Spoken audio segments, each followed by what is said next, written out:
چور کی داڑھی میں تنکا۔ کسی ملک کا ٹوٹ جانا، ٹکڑے ٹکڑے ہو جانا یا دو لخت ہو جانا کوئی معمولی واقعہ یا سانحہ نہیں ہوتا، بلکہ وہ ایک انتہائی سبق آموز یا غیر معمولی واقع یا سانحے سے کم نہیں ہوتا۔ ایسے سانحات روزمرہ ظہور پذیر نہیں ہوتے، بلکہ وہ برسوں اور صدیوں پر محیط ہوتے ہیں۔ سانحہ گزرنے کے بعد سال بیتتے رہتے ہیں اور آدھی صدی تک پہنچنے کے بعد آگے بڑھتے رہتے ہیں، اور بالآخر ایک صدی بھی گزر جاتی ہے اور پھر اسی طرح صدیاں بیتتی رہتی ہیں، مگر سانحے کی تاریخ اپنی جگہ قائم رہتی ہے۔ اسی طرح سانحے کے وقت موجود لوگ بھی وقت گزرنے کے ساتھ ساتھ اس دنیائے فانی سے کوچ کرتے رہتے ہیں، اور ساتھ ساتھ نئی نسل در نسل بھی پیدا ہوتی رہتی ہے، اور وہ نئی نسل کسی بھی انتہائی غیر معمولی سانحے یا واقعے کے اصل اسباب سے نا واقف ہوتی ہے۔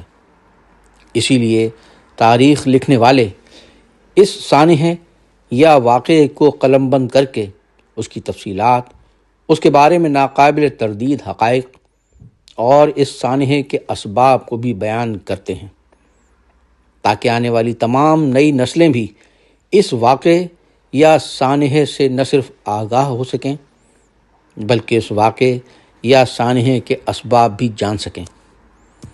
اسی طرح دشمن کا کیا مقابلہ کرتی؟ محض 2 ہفتے میں جنرل نیازی نے بھارتی جنرل کے سامنے ہتھیار ڈالتے ہوئے شکست کی ذلت آمیز دستاویز پر دستخط کیے، جو آج تک پاکستان پہ سیاہ دھبا ہے۔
جب پاکستان 16 دسمبر 1971 کو ٹوٹ کر 2 لخت ہو گیا تو اس کے ٹوٹنے کے اسباب کیا تھے اور اصل کردار کون تھے، یہ جاننے کے لیے ایک تحقیقاتی کمیشن حمود الرحمن کمیشن کے نام سے بنایا گیا تھا، جس نے گواہان کے بیانات اور اس وقت کے تمام واقعات بمِ تاریخ اور سن کو سامنے رکھتے ہوئے ایک تفصیلی رپورٹ مرتب کی، جس نے دیگر متعلقہ افراد کو ذمہ دار قرار دیتے ہوئے سب سے اصل کردار اور بڑا ملزم یعنی مین ایکیوزڈ فوج اور فوج کے جرنیلوں کو قرار دیا تھا۔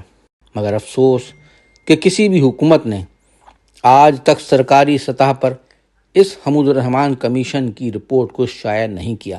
آج جب پاکستان تحریک انصاف اس رپورٹ کے بعض اہم اقتباسات کو شائع کر رہی ہے تو مسلم لیگ نون کی حکومت اور اس کے اتحادی نہ صرف سخت نالاں ہیں، ان کے رہنما بڑا شور و واویلا بھی مچا رہے ہیں۔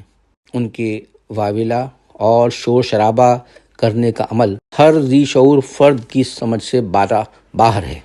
میں سمجھتا ہوں کہ اس شور و واویلا کے پس منظر میں کچھ نہ کچھ ایسا راز چھپا ہے کہ حمود الرحمن کمیشن کی رپورٹ کے اقتباسات پر ان کا چیخنا چلانا اس مشہور کہاوت کی نشاندہی کر رہا ہے کہ چور کی داڑھی میں تنکا۔ شکریہ۔ الطاف حسین، 27 مئی 2024۔